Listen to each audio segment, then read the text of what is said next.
A mother with split knuckles and an empty pantry turned wallpaper paste, bacon grease, and one stubborn fire into enough life to carry 6 children through winter. Oklahoma, 1933, dust in the teeth.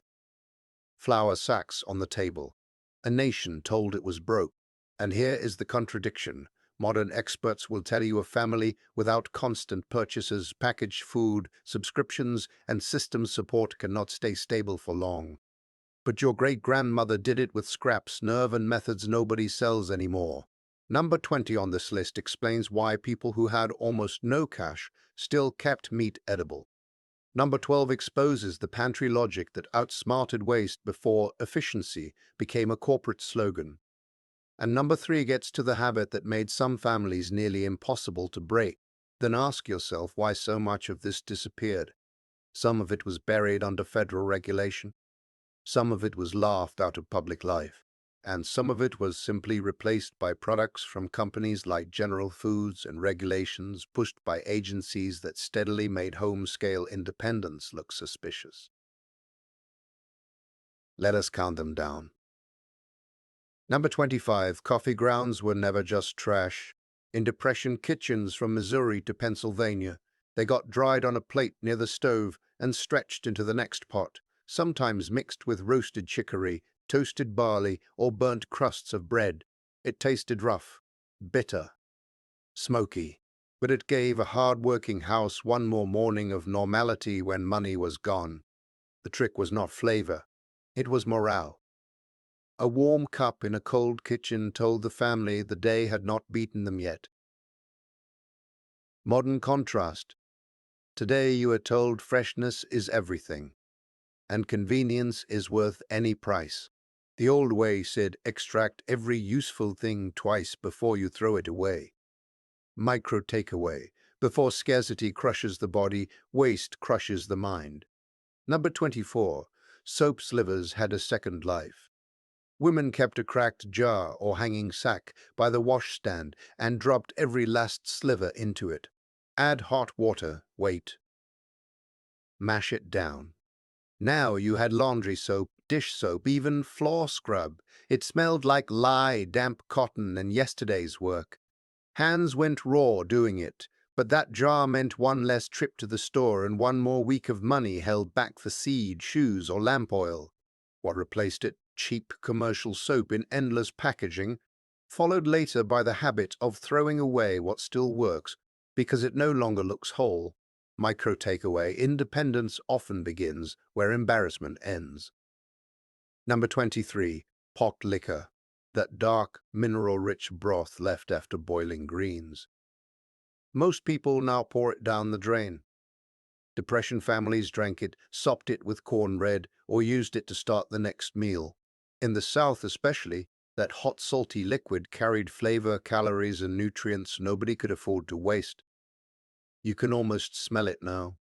Collards, ham bone, iron, smoke. And that is the part modern culture forgot. Survival was not always a grand act. Often it was one cup, one spoon, one pan saved from foolishness. The next few on this list get harder. Because the old methods were not just thrifty, they were direct challenges to a system that profits when you forget how to feed, heat, mend, and preserve without permission. Number 22. Flour sacks were clothing, not metaphorically, literally. In Kansas, Arkansas, Iowa, families washed printed feed sacks, unpicked the seams, bleached the logos, and turned them into shirts, aprons, underwear, baby dresses, curtains, pillowcases. The mechanics were simple and relentless. Save enough sacks, soak them, boil if needed, dry them stiff in the yard, cut by lamplight, stitch by hand or treadle machine. And once people started doing it well, manufacturers noticed. Feed companies began printing prettier patterns because women were choosing brands partly by fabric. That is how serious this was. What happened later? Mass retail took over. Imported cheap garments flooded shelves. Durable home sewing became a hobby, not a household defense system. Micro takeaway. If a package can become a garment, you are looking at real wealth. A question your grandfather would have understood. What do you do when the house is cold and fuel is low? Number 21. You close off rooms and live tight. One room heated, doors shut, blankets pinned across openings, rugs over cracks, newspapers under mattresses, rolled towels against thresholds. Families camped inside their own homes to cut the cubic space they had to warm. This was thermal strategy before people paid consultants to rediscover it. You did not heat the whole building. You heated the people. Hot bricks wrapped in cloth, heated irons set safely near the bed, shared rooms, shared body heat, shared stubbornness. Why was it abandoned? Because cheap post-war energy and expanding suburban houses sold the fantasy that efficiency meant heating empty square footage all night. Micro takeaway: comfort is not the same thing as resilience. Number 20. Meat stayed alive in the smokehouse because people understood air, salt, time, and insects better than many modern homeowners understand their own refrigerator. In Appalachia, the Ozarks, and farm belts all across the country, pork was packed in salt, hung where air could move, smoked slow over hardwood, and guarded from flies with screens, pepper, cloth, ash, or careful timing in cold weather. This was not rustic romance. This was chemistry with cracked hands. The outside darkened first. The smell turned deep and sweet and sharp. Hams hardened. Bacon tightened. Salt pulled moisture out. Smoke laid down compounds that slowed rot. A family that butchered well in winter could eat deep into the year without begging a power company to keep the cold running. And this is where the modern contradiction gets ugly. You've been trained to think preservation equals electricity. But long before freezers and constant grid dependence, people preserved protein with layered systems that did not fail because of one outage. The enemy here was not one single law. It was the slow cultural replacement of skill with appliances, then appliances with dependence. Later, federal meat rules and inspection regimes built for industrial scale made many small producers disappear. Some of those rules solved real problems. Some also made home-scale processing economically impossible while giant packers grew stronger. So when a storm drops your power now, your food dies with the grid. That was not always true. Micro takeaway: the strongest storage system is the one that does not panic when the lights go out. And do not get too comfortable, because the next items move from pantry tricks into the deeper machinery of survival, the habits that made hunger slower, debt weaker, and outside control harder. Number 19. Bacon grease was currency in a cup. It sat near the stove, cloudy in winter, liquid in summer, and nothing got wasted into the sink. It fried potatoes, flavored beans, greased pans, started gravies, revived stale cornmeal, and made lean food taste like a feast. The smell alone could hold a family together after a bad day. Today you are told to fear every old fat, then sold laboratory food with 10 ingredients you cannot pronounce.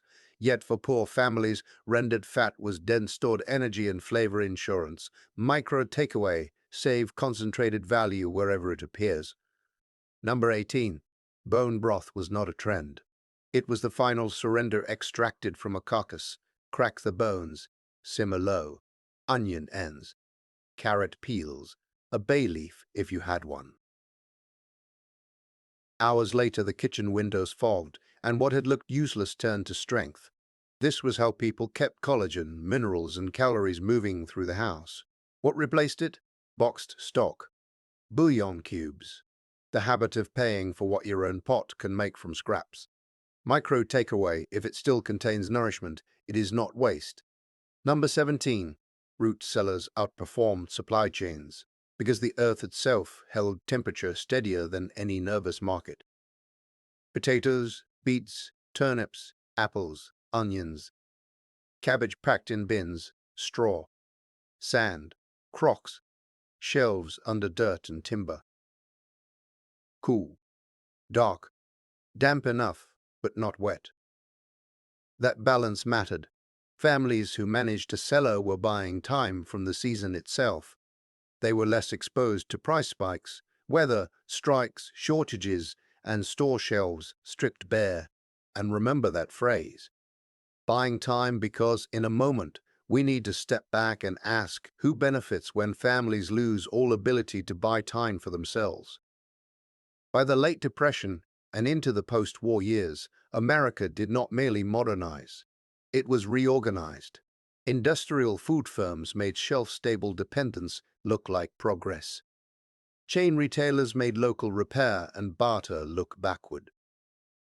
Regulators often wrote rules for the biggest players, then acted surprised when the small ones vanished. You are not just sold products. You are sold helplessness wrapped in shiny labels. And some of the hardest knowledge to erase was women's knowledge, the domestic systems that quietly made cash less important. Number 16. Rag rugs were insulation with a memory. Old shirts, worn-out overalls, faded dresses torn into strips, braided or woven, laid across bare plank floors to trap warmth and soften the boards. You could feel the difference in your feet before sunrise. In a poor house, fabric had at least 3 lives: clothing, patching, then floor protection. Today, we throw away material after the first failure point and call it abundance. Micro takeaway: the end of one use should trigger the beginning of the next. Number 15. Vinegar water cleaned everything from counters to produce to minor smells in clothing. Cheap, sharp, effective. Depression kitchens leaned on acids, heat, and friction, not a rainbow of specialty bottles. The trick was understanding function, not branding. 1 bottle, 10 jobs. What killed that mentality? Consumer marketing. If every task requires a different product, the household becomes a permanent customer. Micro takeaway. Complexity is often just dependency and nicer packaging. A sensory scene before the next one. Wet mittens near the stove, a coal bucket half full, and a child pretending not to be hungry. Number 14. Stale bread became pudding, stuffing, skillet toast, panade, thickener, crumbs, dumplings. Nothing dried out without first being asked to serve again. In some houses, even cake scraps were layered into desserts for Sunday or company. This was not penny-pinching theater. It was a refusal to let labor die. Grain had been planted, cut, milled, baked. Throwing it away insulted every hand in the chain. Micro takeaway. Respect effort enough to recover its leftovers. The next section matters because now we move into methods people were taught to feel ashamed of until the money ran out and shame stopped cooking supper. Number 13. Darning socks was basic infrastructure. Men worked fields, mills, rails, roads. Good socks mattered. Women stretched worn heels over eggs or smooth tools, weaving new thread into old wool until the hole closed like a repaired net. It was slow, quiet, exact, and it beat paying for new pairs when money was needed elsewhere. Modern life treats small repairs as irrational. Depression households knew the opposite. Replacing entire systems because of one weak point is how poor people stay poor. Micro takeaway fixed the failure point, not the whole thing. Number 12. Here is the pantry trick that modern households almost entirely lost: layered food planning. Depression wives and mothers did not just store food. They arranged meals in descending order of perishability and strategic value. Fresh milk first, garden greens next, leftover meat repurposed fast, shelf goods protected, beans and cornmeal held as anchors, preserves reserved for morale dips or winter gaps. A ham bone stretched across days. One roast became supper, then hash, then stew, then gravy. This was household logistics at a level most supply chain software would recognize. The smell in such a kitchen changed by the day. Fresh bread one evening, onion and drippings the next. Sweet apple butter when the weather turned. Underneath all of it was a discipline invisible to outsiders. They knew not only what they owned, but what would spoil first, what could be stretched, and what had to be protected from careless appetites. Now compare that to the modern pantry random purchases, duplicate items, forgotten cans, convenience foods bought without sequence, food rotting in drawers because nobody assigned it a job. Who profited from that confusion? Every company that sells replacement groceries for food you already lost. General Foods, later frozen food giants, packaging empires, the whole machine of abundance without management.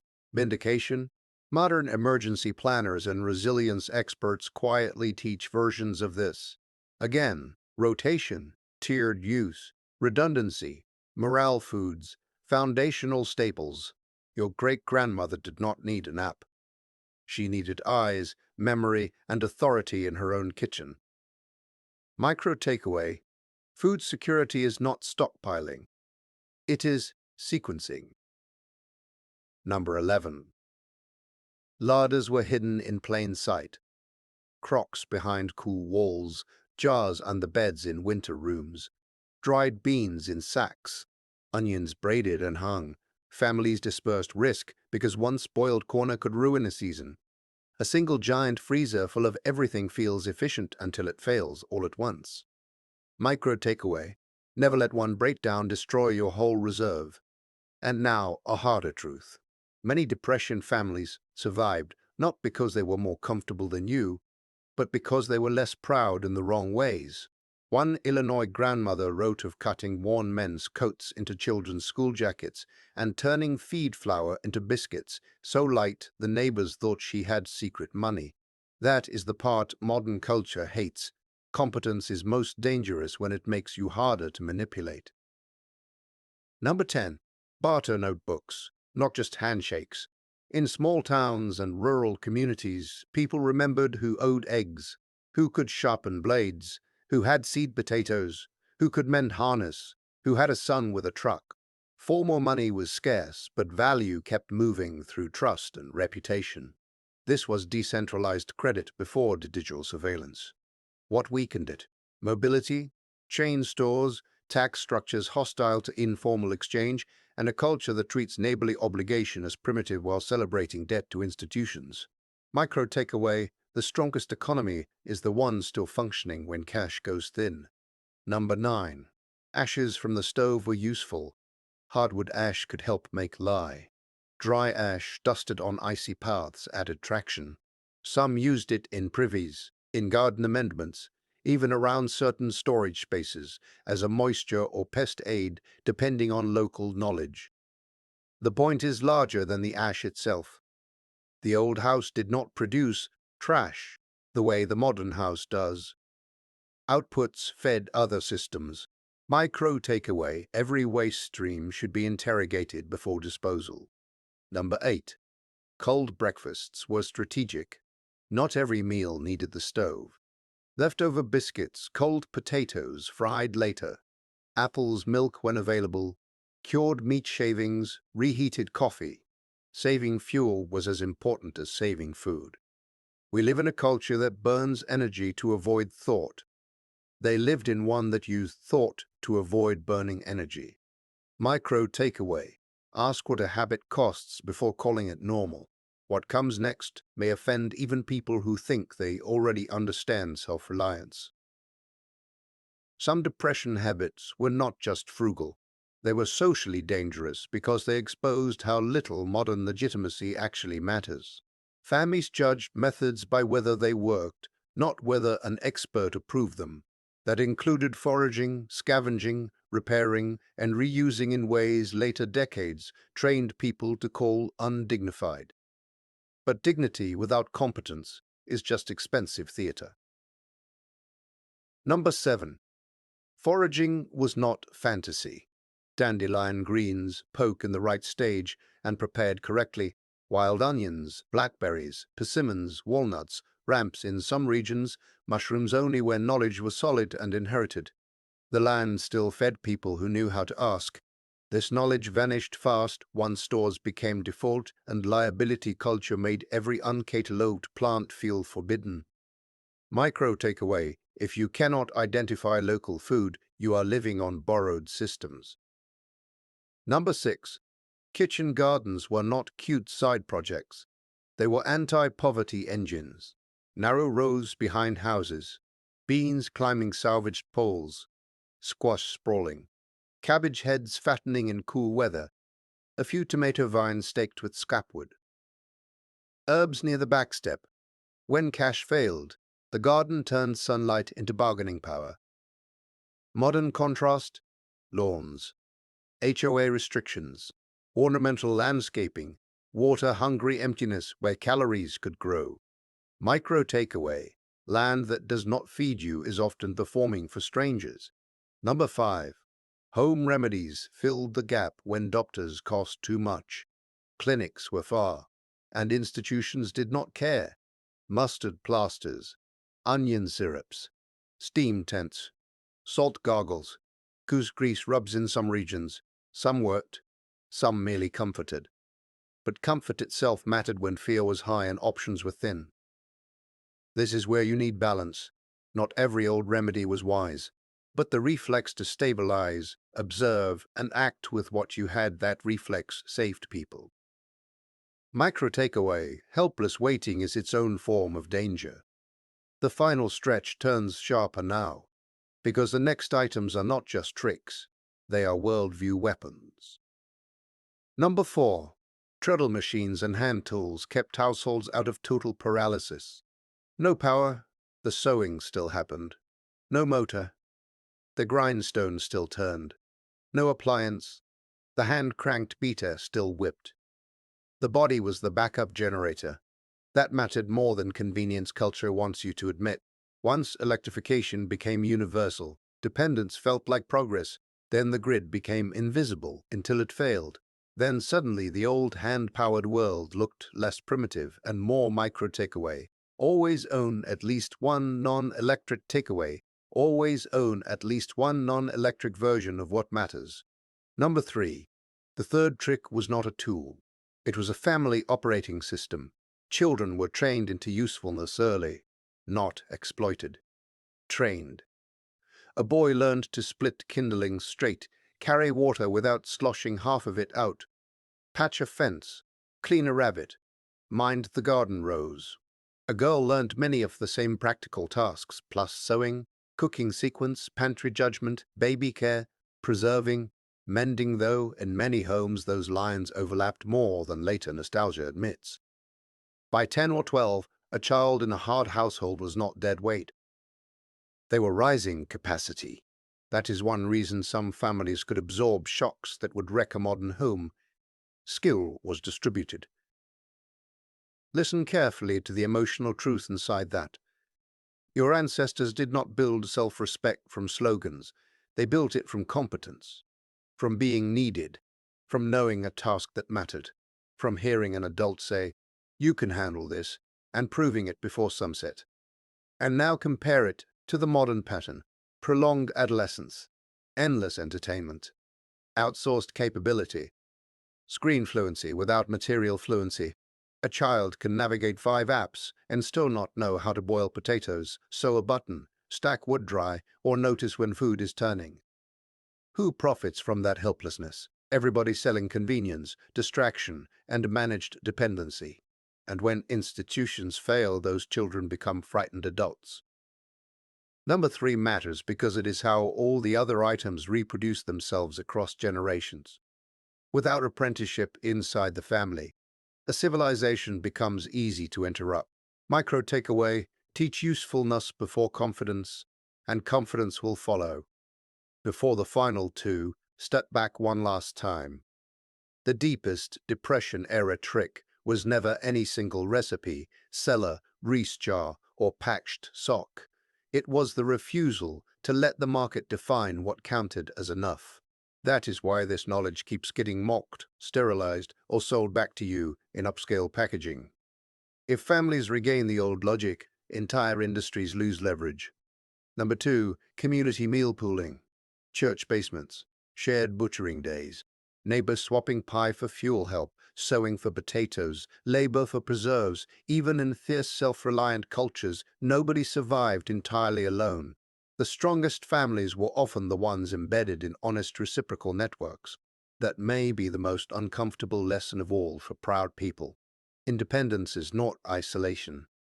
Micro takeaway, build circles, not just stockpiles. Number 1. Here is the philosophy underneath everything your great-grandmother and grandfather knew: never surrender a basic life function if you can still perform it with your own hands, your own household, your own neighbors, and a little time. That was the real Depression-era trick. Not one hack, not one recipe, not one clever workaround. A mindset. Cook from what exists, not from what is advertised. Repair before replacing. Preserve before panicking. Heat people, not empty rooms. Teach children to matter. Turn scraps into systems. Spread risk. Distrust convenience that weakens you. Accept temporary discomfort in exchange for long-term freedom.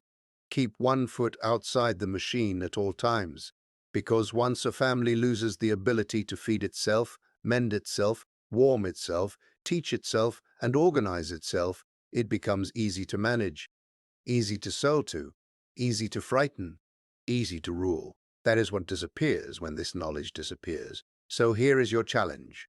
Pick one. Just one. Save grease. Start a pantry rotation.